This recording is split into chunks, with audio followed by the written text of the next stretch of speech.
लाला पैदा हुआ तो बड़ा आनंद हुआ। महामना थे, बड़े उदार थे।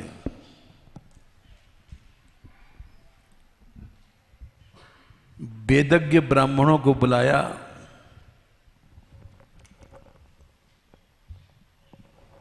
स्नान किया,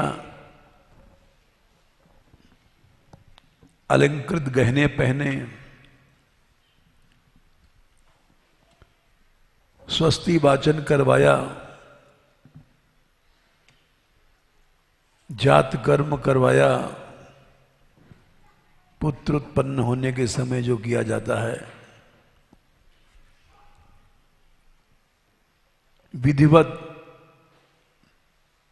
और पितृ देवताओं की पूजा करवाई।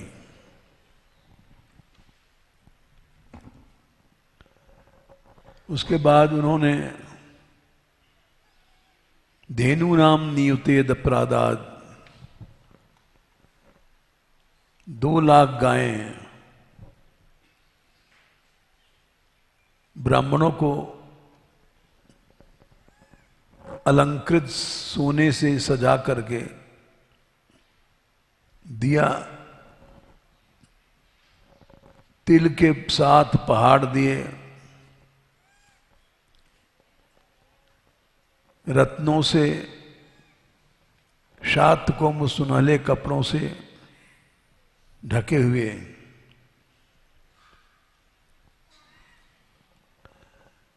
और जैसे पानी बरसता है समय से शुद्ध होता है, भूमि समय से शुद्ध होती है, इसी तरह से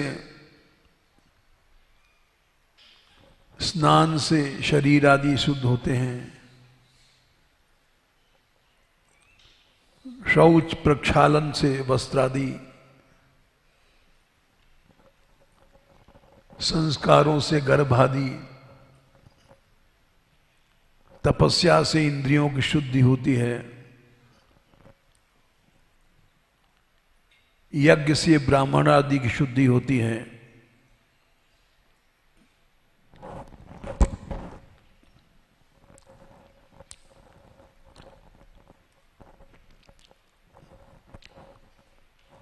दान से धन की शुद्धि होती है,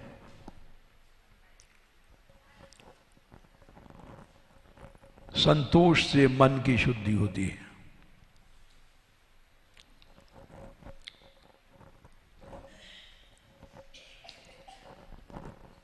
देखो, मन शुद्ध करने के लिए संतोष बहुत अच्छी चीज है।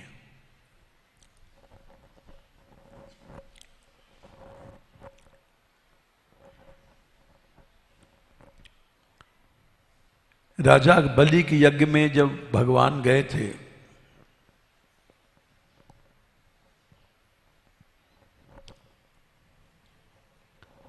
तो वहां उन्होंने कहा कि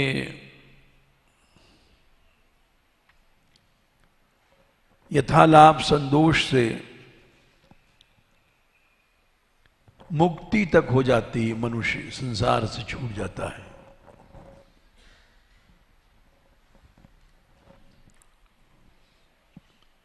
पुंसोयम संस्कृतेर हेस्तुर संतोषो अर्थ कामय।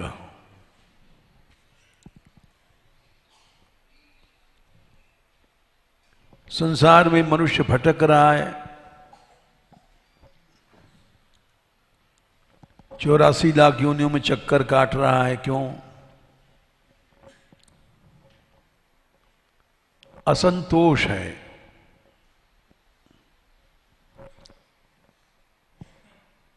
असंतोष कहां है? अर्थ कामयो, पैसा और भोग में। मनुष्य कभी संतुष्ट नहीं होता। पैसा मिल गया, 99 मिल गया तो सोता, एक और मिल जाए तो 100 हो जाए। भोगों में मनुष्य संतुष्ट नहीं होता है, सोचता है कुछ और भोग मिल जाए। इसी तरह से जीवन समाप्त हो जाता है। पुंसोयम संसृतेर हो हेतु रसंतोषो अर्थ कामयो हो।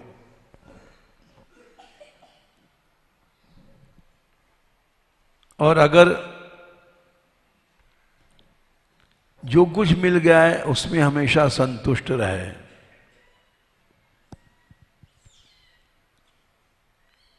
यदृच्छालाप संतोषो, उससे मुक्ति हो जाती है।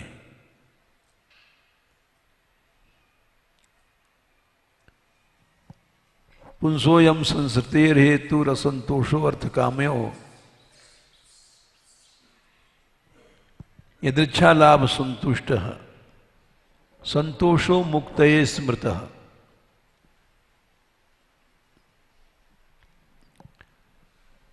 मुक्त है, उसको कोई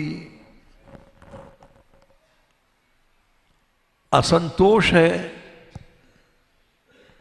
तो संसार में फंसता रहेगा, कभी मुक्त नहीं होगा। ये दृच्छा लाभ तुष्टस्य तेजो विप्रस्य वर्धत।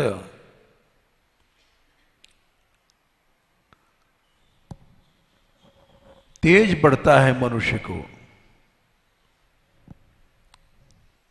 तत्प्रशाम्यत असंतोषाद अंब सेवा सुसूक्ष्णी। जैसे आग में पानी डाल दो बुझ जाती है,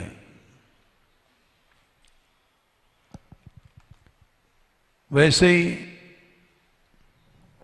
मनुष्य का तेज भी बुझ जाता है असंतोष से।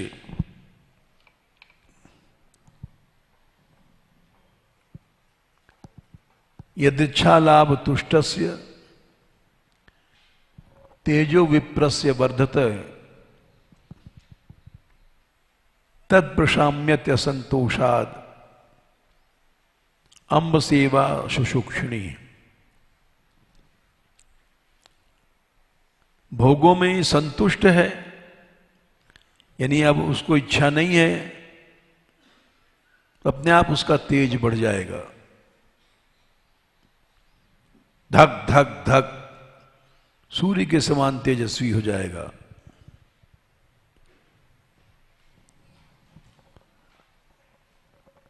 और इसीलिए अर्थ पैसे में संतुष्टि नहीं है तो चोरी करता है, बेईमानी करता है। इन सब चीजों से तेज नष्ट हो जाता है।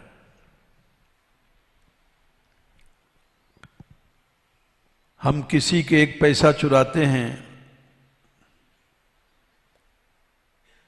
उससे तेज भी नष्ट होता है और हमारे भाग्य में जो मिलने वाला होता है हजारों रुपया, वो भी नष्ट हो जाता है। चोर कभी फूलता फलता नहीं है। इसलिए ये राजा बलि से भगवान ने कहा था, राजन मैं केवल 3 पैड़ पृथ्वी लूंगा, ज्यादा कामना करने से तेज नष्ट हो जाता है।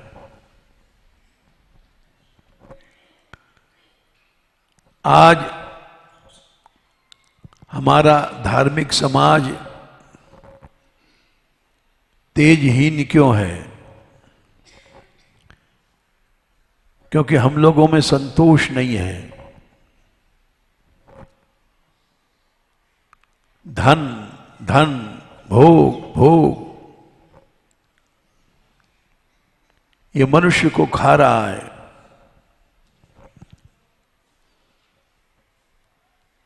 भगवान ने गीता में कहा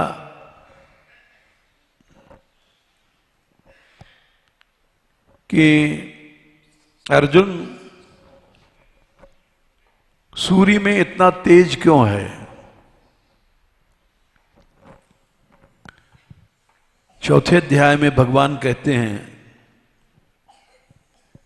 इमं विवस्वते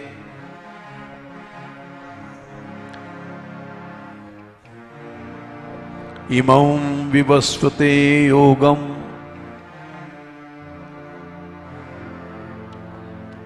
प्रोक्तवान अहम अव्ययम।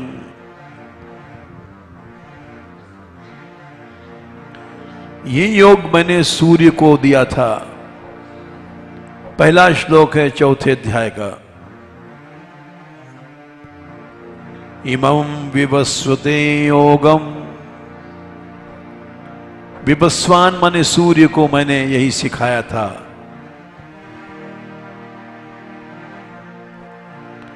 प्रोक्तवान अहम अव्ययम, विवस्वान मनवे प्राह मनुरीक्षा कवे ब्रवीत्।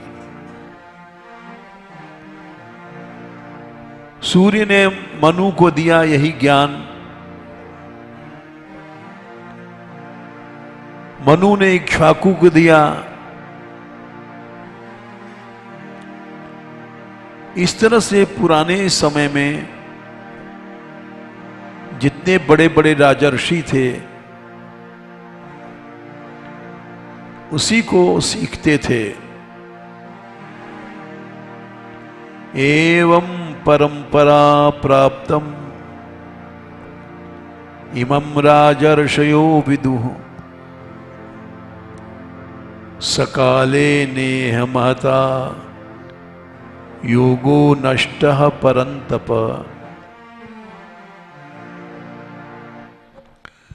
बड़े बड़े राजर्षि इसी योग को सीखते थे, लेकिन कुछ दिन बाद वो योग नष्ट हो गया। भगवान ने क्या सिखाया था? तीसरे अध्याय के आखिरी श्लोक है, एवं बुद्धे परम बुद्ध्वा संस्तभ्यात्मानमात्मना जहि शत्रुं महाबाहो कामरूपम दुरासदम।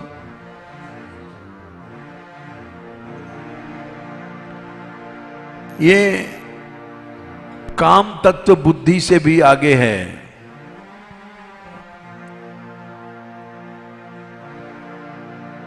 बुद्धि की पकड़ में नहीं आता।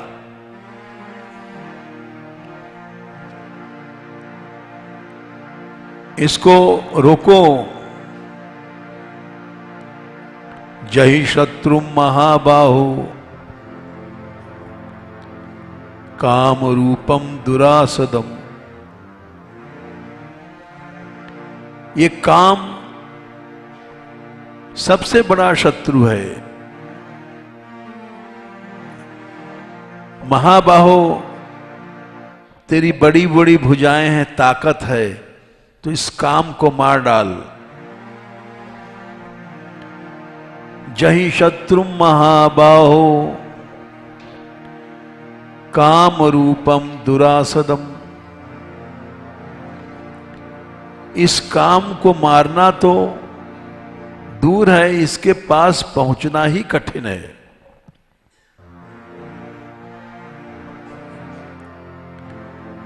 ये काम छिपा हुआ है और इंद्रियाणि भगवान ने कहा कि इसके बहुत से अड्डे हैं काम के। इंद्रियाणि मनोबुद्धि रस्याधिष्ठान मुच्यते 3/40। एक काम कहाँ रहता है? इंद्रियों में रहता है, मन में रहता है, बुद्धि में रहता है। इंद्रियां 10 हैं, मन 11, बुद्धि 12 और संसार के पदार्थों में इसके 13 अड्डे हैं।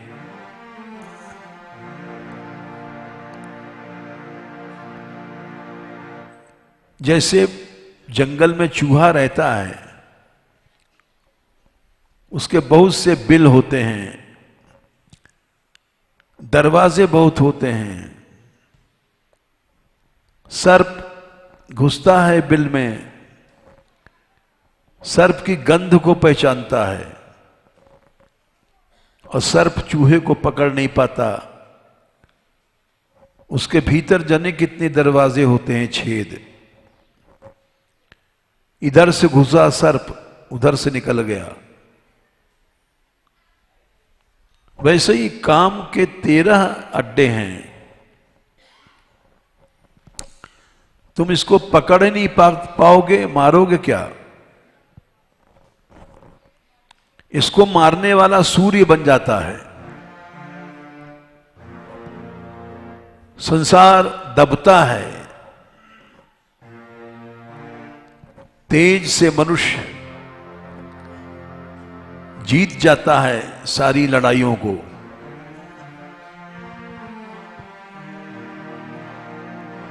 तो भगवान ने कहा तेजस्वी बनने के लिए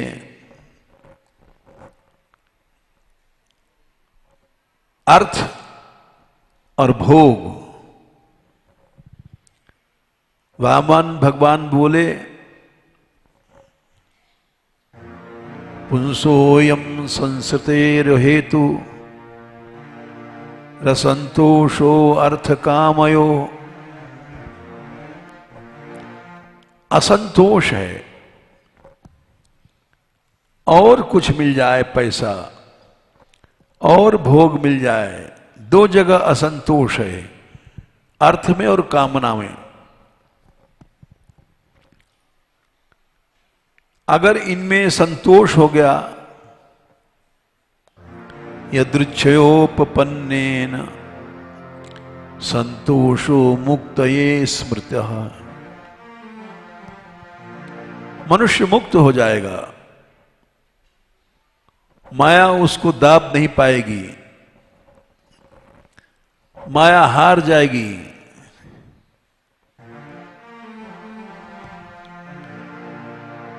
तो यहां पर संस्कारों के द्वारा मन शुद्ध हो जाता है। कैसे संस्कार? संतोष के संस्कार। हम लोग एक दूसरे को गलत बात सिखाते हैं, गलत संस्कार देते हैं। हम लोग साधु बन गए, फिर भी कहते हैं चलो वहां बड़ी अच्छी पंगत है, 50-50 रुपया दक्षिणा है। लोभ सिखाते हैं, भोग सिखाते हैं। ऐसा कोई नहीं कहता अरे 50 रुपए के पीछे क्यों जाओगे, बैठे रहो, भजन करो। तो इसलिए तेजहीन समाज हो गया।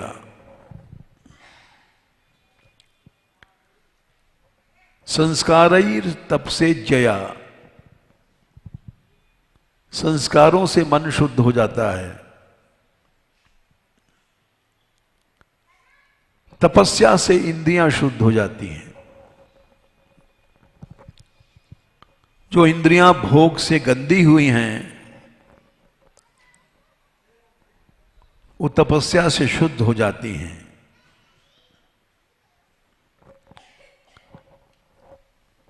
इसके बाद सुखदेव जी कहते हैं यज्ञ से ब्राह्मण आदि शुद्ध हो जाते हैं। यज्ञो दान तपश्चैव पावनानि मनीषिणाम। भगवान ने कहा यज्ञ संबंधी कर्मों को मत छोड़ो।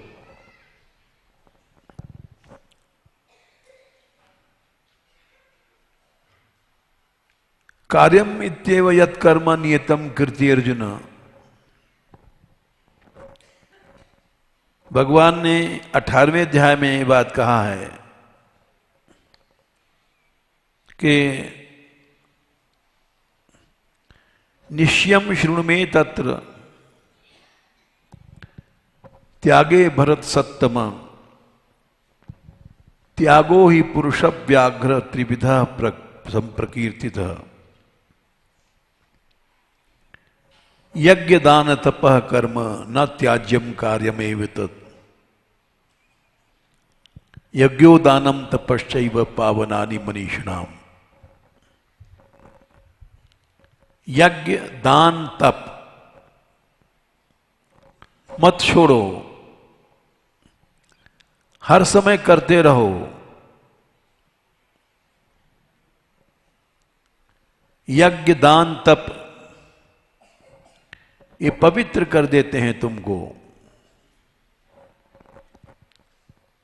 पावनानि मनीषिणाम, इसलिए एतान्यतु कर्माणि संगम त्यक्ता फलानि च। फल की आशा छोड़ करके इनको करो। शुद्ध्यन्ति दानैः संतुष्ट्या द्रव्याणि आत्मात्म विद्या।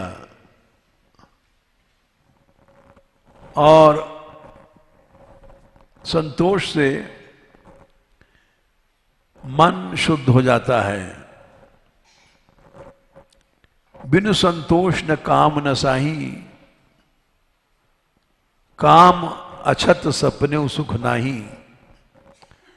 जब तक तुम्हारे मन में कामना है सुख नहीं मिलेगा, दुख ही मिलेगा। काम भोगते समय भी दुख देता है, भोग के बाद भी देखता है, अनंत काल तक दुख देता है, स्मृति नष्ट कर देता है। सुखदेव जी ने कहा अर्थेन्द्रियार्थाभिध्यानम सर्वार्थापन्नवो नृणाम।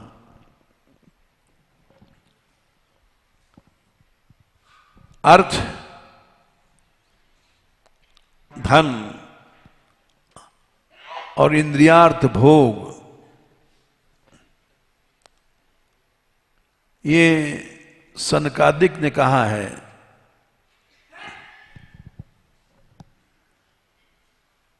इनका लक्ष्य, इनका ध्यान वो मनुष्य के चेतना को खत्म कर देता है। अर्थेन्द्रियार्थाभिध्यानम सर्वार्थापन्नवो नृणाम, सर्वनाश कर देता है। भ्रंशितो ज्ञान विज्ञानात् येनावश्यते मुख्यताम। ज्ञान विज्ञान से गिरा देता है और जड़ योनि में ले जाता है। मनुष्य भोगों को भोगने के बाद जड़ योनि, पेड़, पत्ता, इस सब में चला जाता है। ये सनकादिक ने महाराज पृथु जी को उपदेश दिया था। ये मन क्या करता है? चेतना को चुरा लेता है। इंद्रियैर विषयाकृष्टैर, विषय पहले इंद्रियों को चुराते हैं। लड्डू देखा, मुंह में पानी आ गया।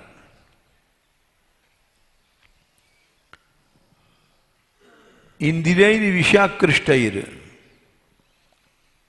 विषय इंद्रियों को खींचते हैं।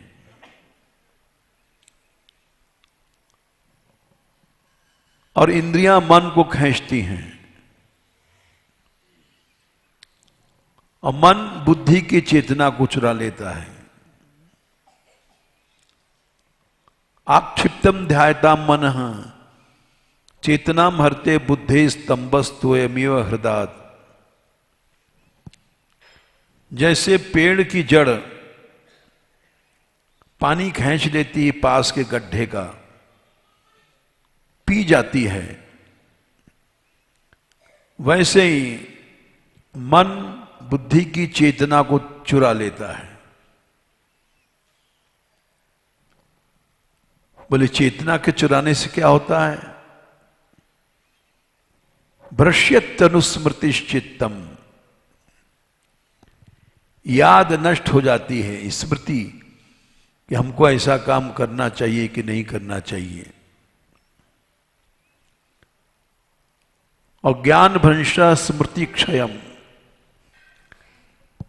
स्मृति जब चली जाई तब ज्ञान चला जाता है। मनुष्य चोरी करता है, छिनारी करता है, क्यों? ज्ञान नष्ट हो गया। ज्ञान क्यों नष्ट होगा? स्मृति चली गई।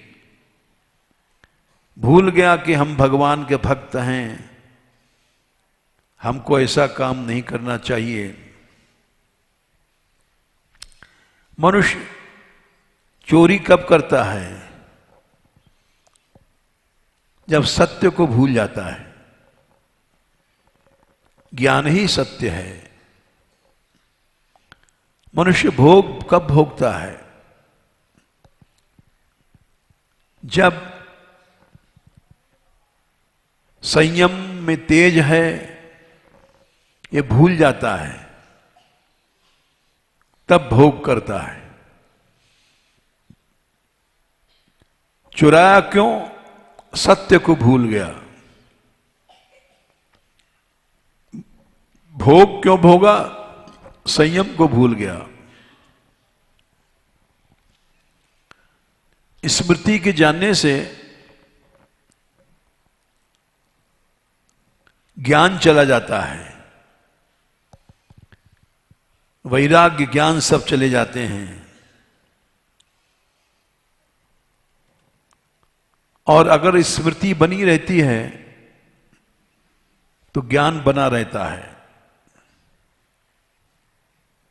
भ्रश्यत तनुस्मृतिश्चित्तम ज्ञान भ्रंश स्मृति क्षेत्रे। सनकादिक ने कहा था, इंद्रियों को विषयों ने चुराया,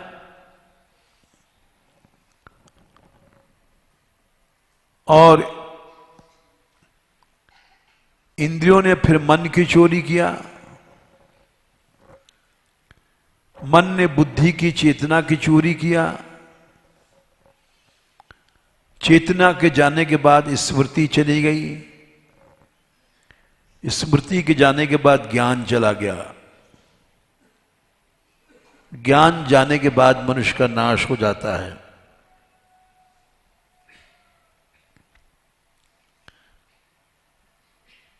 तद्रोधम कवयः प्राहुरात्मापन्नम आत्मनः। इससे ज्यादा नाश और कुछ नहीं हो सकता है। नातः परतरो लोके पुंसा स्वार्थ व्यतिक्रमम। यदधन्यस्य प्रियस्तम आत्मना स्व्यतिक्रमात्। हम लोगों को भोग अच्छे लगते हैं, ये हमारा सबसे बड़ा नाश है। प्रियस्तम, भोग प्यारे लगते हैं, इससे ज्यादा नाश कुछ नहीं है। मनुष्य चोरी करता है, पैसा प्यारा लगता है। पैसा में मान लो कुछ चुरा ले, 150, 2000, 4000, 5000, लाख, 2 लाख, लेकिन उसके पीछे सत्य चला गया, ज्ञान चला गया, उस नाश को जीव समझ नहीं पाता कि इतना बड़ा नुकसान हुआ थोड़े पैसे के पीछे। इसी तरह से भोग भोगता है, भूल जाता है ये भोग मलमूत्र के पिंड है। हम इस मलमूत्र के लिए पाप कर रहे हैं। संयम, ज्ञान, वैराग सब नष्ट कर रहे हैं। नातः परतरो लोके पुंसः स्वार्थ व्यतिक्रमः यदधन्यस्य प्रियस्त्वम् आत्मनः स्व्यतिक्रमात्।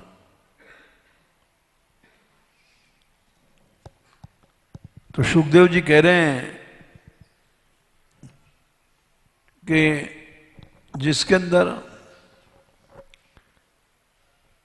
संस्कार नहीं है, तपस्या नहीं है, उसकी इंद्रियां शुद्ध नहीं होंगी, गंदी ही रहेंगी। शुद्ध्यंति नानई संतुष्टिया द्रव्यण्य आत्मा आत्मविद्या।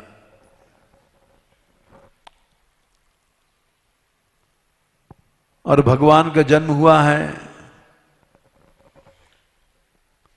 तो सौमंगल्य गिरो विप्राह सूत मागध वंदिना।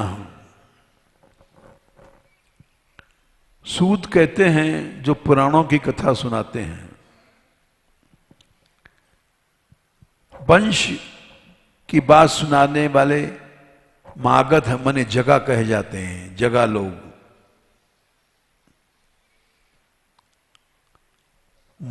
बंदी उनको कहते हैं जो समय के अनुसार बातें सुनाते हैं।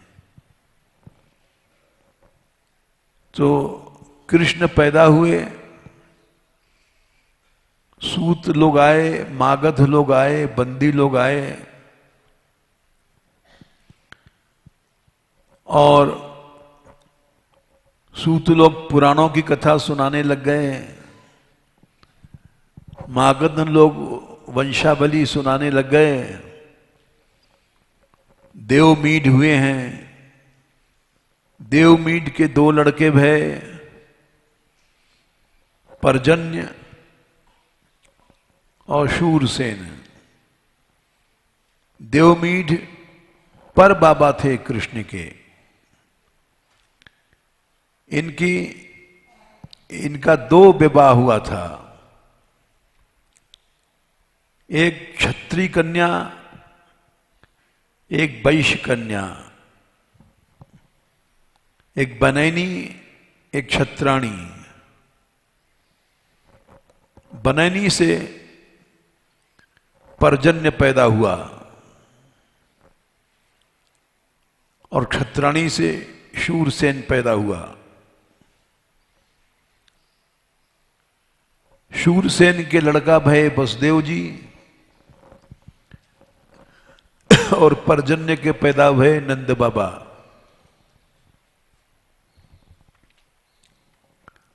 नंद के नंदलाल भय, वसुदेव के वसुदेव नंदन श्री कृष्ण वासुदेव भय। तो मागध लोग वंशावली सुनाने लग गए।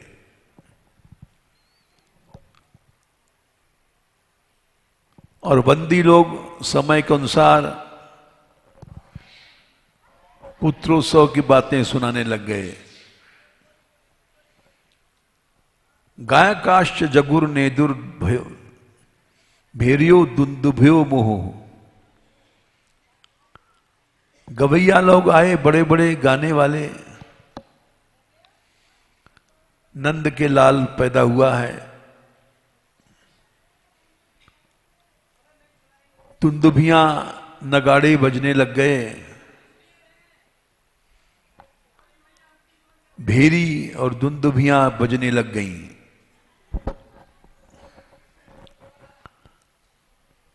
ब्रजः सम्मृष्ट संसिक्त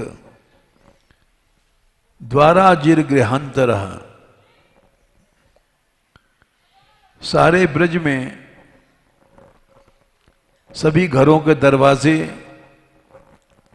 आंगन और भीतरी भाग, मकानों के बाहरी भाग को एक दरवाजा होता है और दरवाजे के भीतर आंगन होता है, आंगन के भीतर घर होता है। तो नंदोत्सव जब मनाया गया, हर दरवाजे को सजाया गया, आंगन को सजाया गया, गृहांतर मने घर के भीतर भी सजावट हुई। कैसे हुई? चित्रध्वज पताका सच्चैल पल्लव तोरणई। ध्वजा पताका ये ऊपर दरवाजों के ऊपर लगाए गए। मालाएं पुष्पों की और रंग बिरंगे कपड़ों से दरवाजे बनाए गए, द्वार।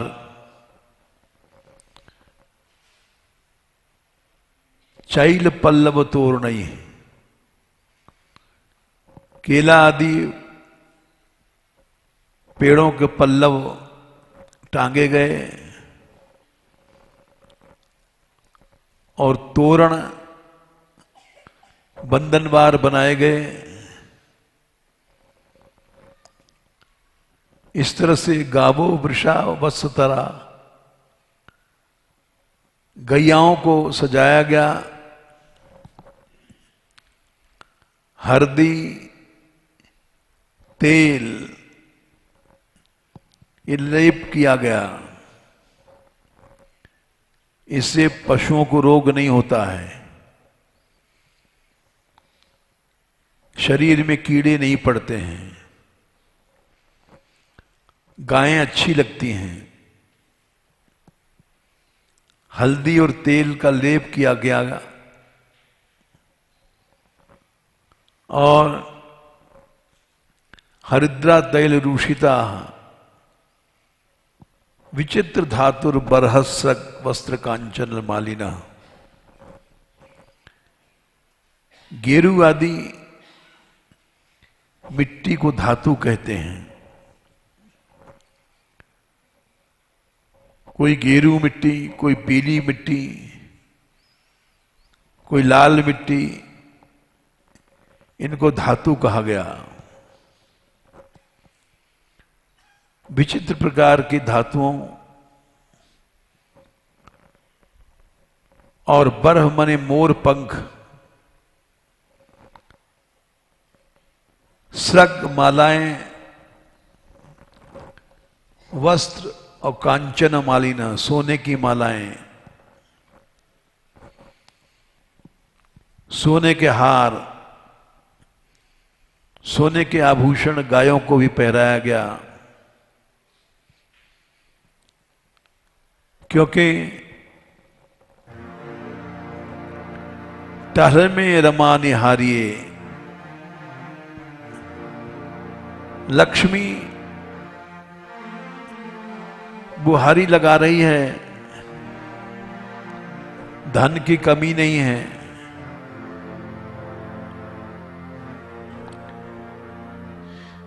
ग्वाल बालों ने महार वस्त्राभरण कंचुकोष्णीश भूषिता,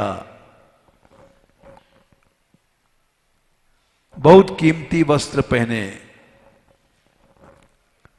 आभरण गहने पहने, सोनी चांदी हीरा मोती,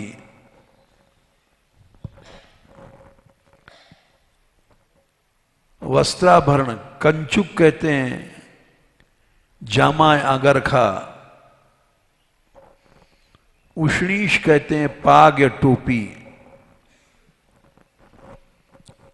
रतन जटीली पगिया सो है, सबने पाग बांधा, और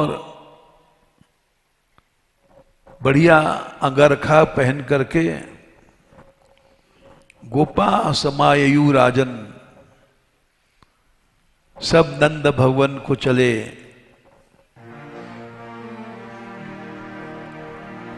कैसे गए? नानोपायन पाणयः, हाथों में भेंट लेकर के। उसको चाव कहते हैं ब्रज में। राधाष्टमी पर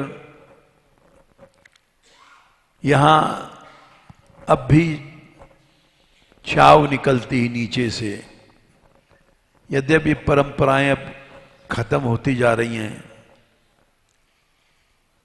लेकिन हम जब आए थे करीब 60 साल पहले, तो हल्ला हो जाता था आज चाव जाएगी। तो हम यहां से जाते थे, बड़ा उत्साह था उस जमाने में। अब तो कोई इकट्ठा ही नहीं होता, दुनिया बदल गई। अब तो अपने अपने घरों में टेलीविजन देखते हैं लोग, सीरीज देखते हैं, चाव में कौन जाएगा। जब चाव जाती थी, अनेक डलियां, किसी में कोमरी है, किसी में बताशा है, किसी में कुछ है, गहना है, किसी में बच्चों के कपड़े हैं छोटे मोटे। गोपियां अपने सिर पर डला लेकर के, और सब गाते बजाते जाते थे। तो बोले चाव जा रही है। अब तो वो उमंग ही नहीं रहा संसार में। ऐसा लगता है कि वो सब बातें एक कहानी हो गई।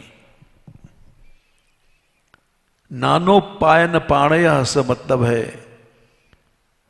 अनेक प्रकार की भेंटें। किसी डलिया में कुर्ता टोपी है, किसी डलिया में झुगली है, राधा छोटी सी लाली है, उसको पहनने के लिए कपड़े, नीली नीली झुगली। किसी में कंकण हैं, बच्ची के आभूषण हैं। तो नानोपायन पाणय चाव से मतलब है खाली हाथ कोई नहीं जा रहा है। सब नंद भवन जा रहे हैं, तो कुछ भेंट लेके जा रहे हैं।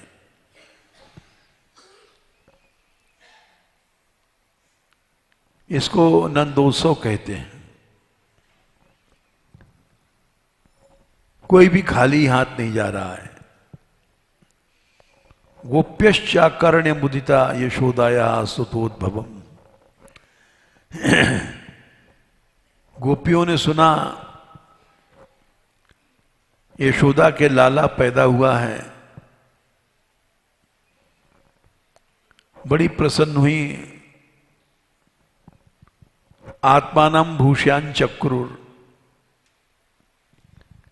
पहले तो अपने को सजाया, वस्त्र अकल्पांजना देवी, अच्छे अच्छे घूम घुमारे लहंगे पहने, रंग बिरंगी फरियां पहनी, वो ओढ़ लिया, अंजन काजल बेंदी सुरमा इस सब से मुख सजाया और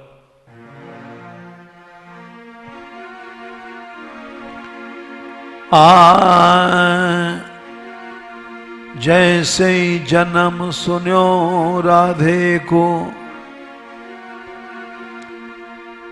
दुंदुभी बाज उठी शहनाई, ब्रज की कहा कहो सजनी, त्यों लोक बजी मची आनंद बधाई। तीनों लोक में आनंद हो गया।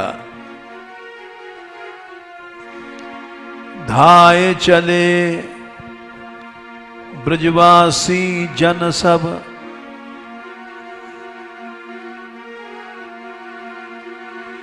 धाये चले ब्रजवासी जन संग,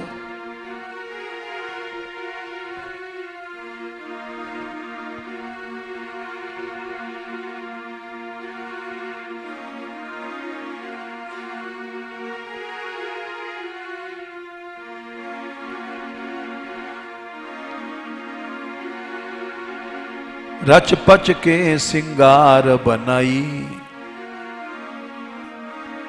नाचत गावत करत कोलाहल, आज बधाई कीरति माई। या आज बधाई जशोदा माई।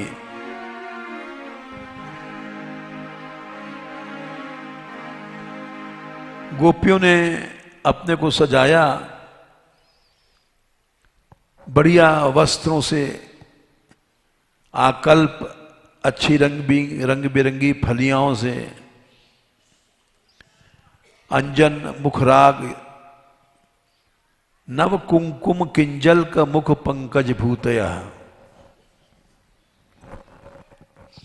और मुख पे कमल की केसर उसका लेप किया, जैसे आजकल लोग क्रीम पाउडर लगाते हैं। ये गंदी चीजें हैं, इससे और चर्म रोग बढ़ता है। और किंजल कमल की केसर की बनी हुई जो पराग है, उससे चेहरे की कांति बढ़ती है, सुगंधी बढ़ती है। नव कुंकुम किंजल का नए नए केसर मुख पंकज भूतया ही, कमल जैसे मुंह लगते थे, सुगंधी आ रही है। बलिभी त्वरितम जगमुह, और सबके सिर पर भेंटें जा रही हैं।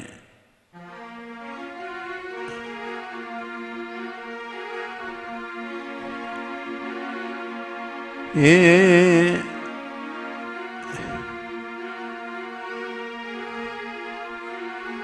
जैसे ही जन्म सुन्यो राधे के,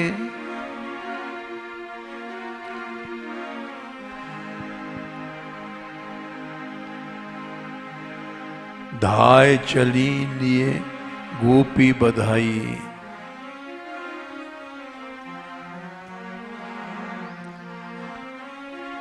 नाचत गावत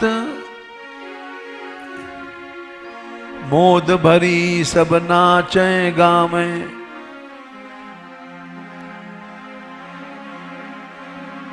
आनंद मंगल आज बधाई। हम जब आए थे यहां तो उस समय जो हमने चाव देखा, उमंग देखा, समाज देखा वो अब कुछ नहीं है। अब तो 4-5 आदमी समाज में बैठे हैं, बस नाम है समाज। सब भर जाता था जगमोहन। नंदगांव में जब जन्माष्टमी पर जाते थे तो सब छतें भरी रहती थी जाटनियों से।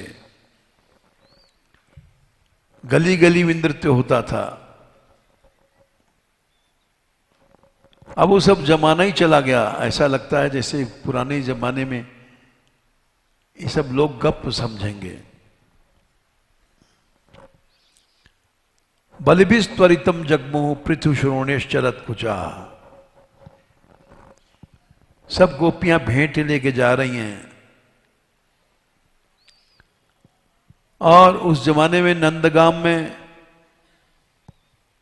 12 महीने संध्या आरती के बाद नृत्य होता था। केवल जन्माष्टमी पे नहीं, संध्या को सब दर्शन करके गोपियां लौटती थीं तो नृत्य गान होता था। अब तो कहीं कुछ नहीं होता। सब संसार नीरस हो गया। जा रही हैं, कैसे जा रही हैं? पृथु श्रोण्यश्च चलत कुचा। श्रोणी कहते हैं नितंब भाग को। दूध दही का खाना पृथु श्रोणी, बृहन नितंब। चलत कुचा, जब जाती थी तो स्तन हिल रहे थे। अब तो ऐसा लगता है कि स्तन ही नहीं है। गोप्या सुमृष्ट मणिकुंडल निष्क कंठ्यश चित्रांबरा पथिशुखाच्युत माल्य वर्षा नंदालयम सबल्या व्रजतीर विरोजुर व्यालोल कुंडल पयोधर हार शोभा। गोपियों ने मणि के कुंडल कान में पहन रखे हैं। मणि तो क्या, अब सोने का भी एक कुछ नहीं आभूषण है। सोना ही नहीं है तो मणि कहां से आ जाएगा। निष्क कंठ्य, गले में बड़े बड़े हार। चित्रांबरा, रंग बिरंगी फरियाएं, रंग बिरंगे लहंगे। पथिशिखाच्युत माल्य वर्षा, और उनकी चोटियों से मालाएं टूट टूट के गिर रही हैं। वर्षा हो रही है, इतना श्रृंगार। नंदालयम सवल्या वजतीर विरेजुर। नंद भवन जा रही हैं, हाथों में कंगन है। व्यालोल कुंडल पयोधर हार शोभा। वक्षस्थल हिल रहे हैं, कुंडल हिल रहे हैं, हार हिल रहे हैं। ऐसे दौड़ती हुई जा रही हैं। इस तरह से नंदोत्सव हुआ।